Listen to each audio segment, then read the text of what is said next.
আকাশবাণী খবর পড়ছি শুভব্রত মুখোপাধ্যায়। বিশেষ বিশেষ খবর। নির্বাচন কমিশন অষ্টাদশ লোকসভা নির্বাচনের নির্ঘণ্ট ঘোষণা করেছে।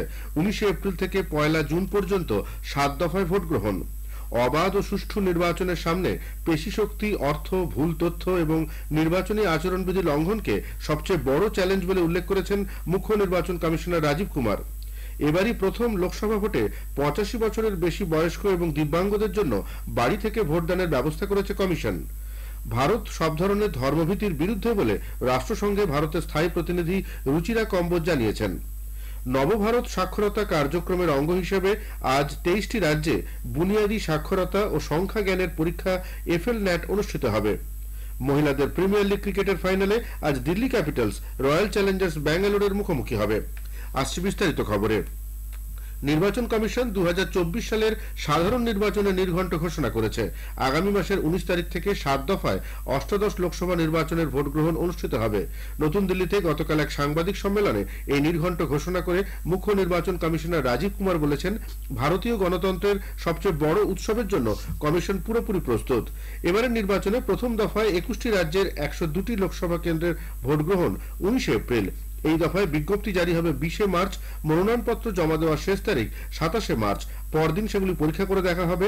মনোনয়ন প্রত্যাহারের শেষ তারিখ 30 মার্চ। দ্বিতীয় দফায় 13টি রাজ্যের 89টি লোকসভা আসনে ভোট নেওয়া হবে 26 এপ্রিল। এই দফায় বিজ্ঞপ্তি জারি হবে 28 মার্চ। মনোনয়নপত্র জমা দেওয়ার শেষ তারিখ 4 এপ্রিল। পরদিন সেগুলি পরীক্ষা করে দেখা হবে। মনোনয়ন প্রত্যাহারের শেষ তারিখ 8 এপ্রিল। তৃতীয় দফায় 12টি রাজ্যের 94টি লোকসভা আসনে ভোট নেওয়া হবে 7 মে। এই দফায় বিজ্ঞপ্তি জারি হবে 12 এপ্রিল। মনোনয়নপত্র জমা দেওয়ার শেষ তারিখ 19 এপ্রিল। পরদিন সেগুলি পরীক্ষা করে দেখা হবে। মনোনয়ন প্রত্যাহারের শেষ তারিখ 22 এপ্রিল। চতুর্থ দফায় 10টি রাজ্যের 96টি লোকসভা আসনে ভোট নেওয়া হবে 13 মে। এই দফায় বিজ্ঞপ্তি জারি হবে 18 এপ্রিল। মনোনয়নপত্র জমা দেওয়ার শেষ তারিখ 25 এপ্রিল। পরদিন সেগুলি পরীক্ষা করে দেখা হবে। মনোনয়ন প্রত্যাহারের শেষ তারিখ 29 এপ্রিল। পঞ্চম দফায় 8টি রাজ্যের 49টি লোকসভা আসনে ভোট নেওয়া হবে 20 মে। এই দফায় বিজ্ঞপ্তি জারি হবে 26 এপ্রিল। মনোনয়নপত্র জমা দেওয়ার শেষ তারিখ 3রা মে।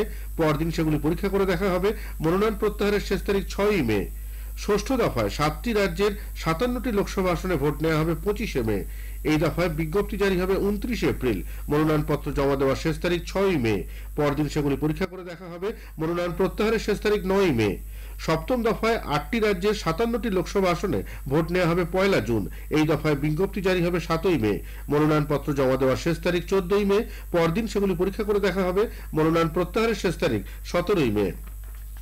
এবারের নির্বাচনে 22টি রাজ্য ও কেন্দ্রশাসিত অঞ্চলে 1 দফায়, 4টি রাজ্যে 2 দফায়, 2টি রাজ্যে 3 দফায়, 3টি রাজ্যে 4 দফায়, 2টি রাজ্যে 5 দফায় এবং 3টি রাজ্যে 7 দফায় ভোট গ্রহণ করা হবে। সর্বাধিক 7 দফায় ভোট গ্রহণ হবে উত্তরপ্রদেশ, বিহার এবং পশ্চিমবঙ্গে।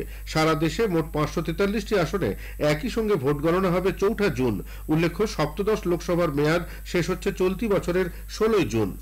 মুখ্য নির্বাচন কমিশনার রাজীব কুমার বলেছেন, 2024 সাল সারা বিশ্বের কাছে নির্বাচনের বছর।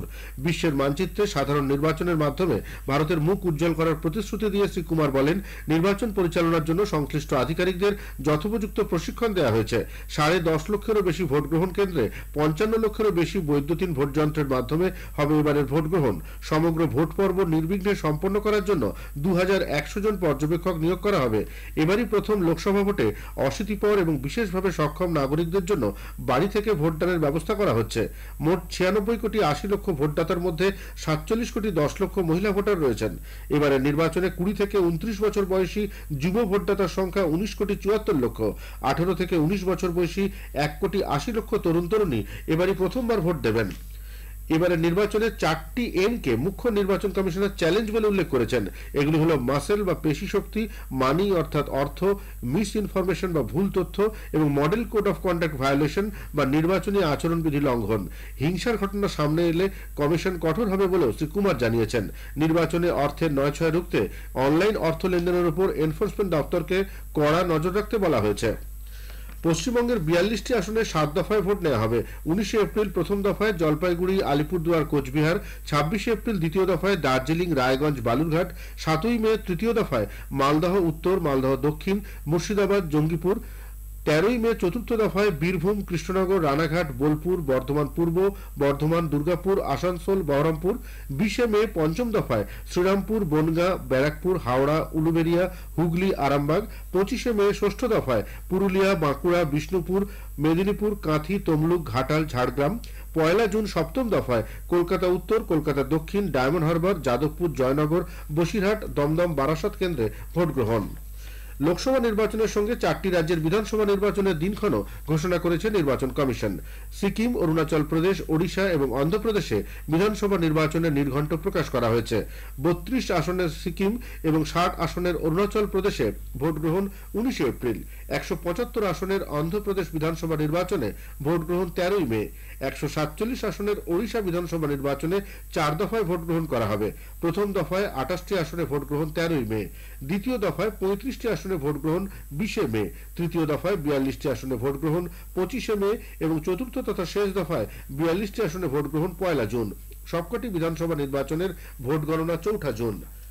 লোকসভা নির্বাচন এবং 4 রাজ্যের বিধানসভা নির্বাচনের সঙ্গেই 13টি রাজ্যের 26টি বিধানসভা আসনে উপনির্বাচনের নির্ঘণ্ট ঘোষণা করা হয়েছে। 7 দফায় নির্বাচনের সিদ্ধান্তকে স্বাগত জানিয়েছে বিজেপি। প্রবীণ বিজেপি নেতা প্রধানমন্ত্রী নরেন্দ্র মোদী বলেছেন, নির্বাচনের লড়াইয়ের জন্য তাঁর দল সম্পূর্ণরূপে প্রস্তুত।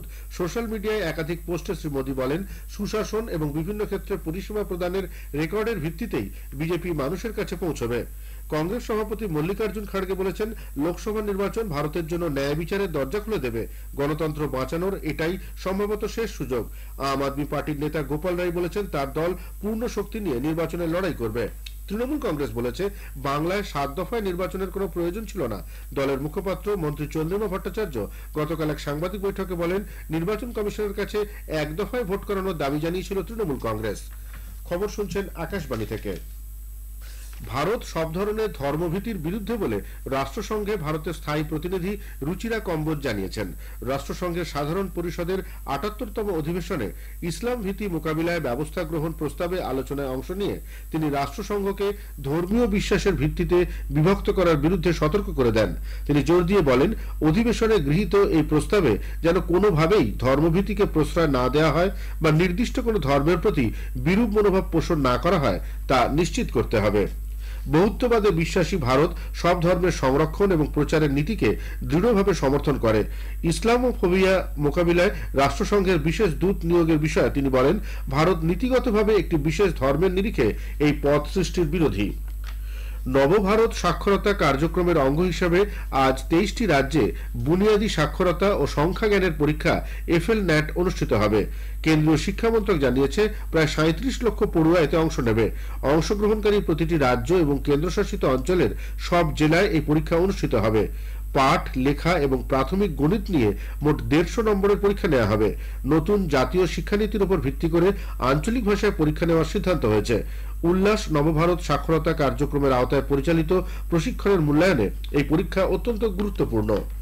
সন্দেশখালীতে ইডি আধিকারিকদের উপর হামলার তদন্তে নিজাম প্যালেসে দীর্ঘ 9 ঘন্টা জেরার পর সিবিআই শেখ শাহজাহানের ভাই শেখ আলমগীর ও শাহজাহান ঘনিষ্ঠ মাহফুজা মোল্লা এবং সিরাজুল মোল্লাকে গ্রেপ্তার করেছে। তাদের মেডিকেল পরীক্ষা করা হয় গতকালই। দিল্লির অরুণ জেটলি স্টেডিয়ামে আজ মহিলাদের প্রিমিয়ার লিগ ক্রিকেটের ফাইনালে দিল্লি ক্যাপিটালস রয়্যাল চ্যালেঞ্জার্স ব্যাঙ্গালোরের মুখোমুখি হবে। খেলা শুরু হবে সন্ধ্যে 7:30টায়। দিল্লি ক্যাপিটালস গতবার প্রিমিয়ার লিগের প্রথম সংস্করণের রানার্স আপ ছিল। ফাইনালে তারা মুম্বাই ইন্ডিয়ান্সের কাছে পরাজিত হয়। দিল্লি ক্যাপিটালস এবারের লিগে 8টি ম্যাচের মধ্যে 6টিতে জিতে 12 পয়েন্ট নিয়ে লিগ তালিকায় শীর্ষে থেকে ফাইনালে পৌঁছেছে। অন্যদিকে রয়্যাল চ্যালেঞ্জার্স ব্যাঙ্গালোর গতকাল প্লে অফে গতবারের চ্যাম্পিয়ন মুম্বাই ইন্ডিয়ান্সকে 5 রানে হারিয়ে ফাইনালে পৌঁছেছে। ভারতের লক্ষ্য Sen all England badminton championship থেকে বিদায় নিয়েছেন। গতরাতে সেমিফাইনালে তিনি ইন্দোনেশিয়ার জোনাথন ক্রিস্টির কাছে 12-21, 21-10, 15-21 পরাজিত হয়। তার এই প্রতিযোগিতার ফাইনালে ওঠার সম্ভাবনা শেষ হয়ে যায়। শেষ করার আগে খবরের বিশেষ কিছু অংশ আরো একবার। নির্বাচন কমিশন অষ্টাদশ লোকসভা নির্বাচনে নির্ঘণ্ট ঘোষণা করেছে। 19 এপ্রিল থেকে 1 জুন পর্যন্ত 7 দফায় ভোট গ্রহণ। অবাধ ও সুষ্ঠু নির্বাচনের সামনে পেশি শক্তি, অর্থ, ভুল তথ্য এবং নির্বাচনী আচরণবিধি লঙ্ঘনকে সবচেয়ে বড় চ্যালেঞ্জ বলে উল্লেখ করেছেন মুখ্য নির্বাচন কমিশনার রাজীব কুমার। খবর শেষ হলো।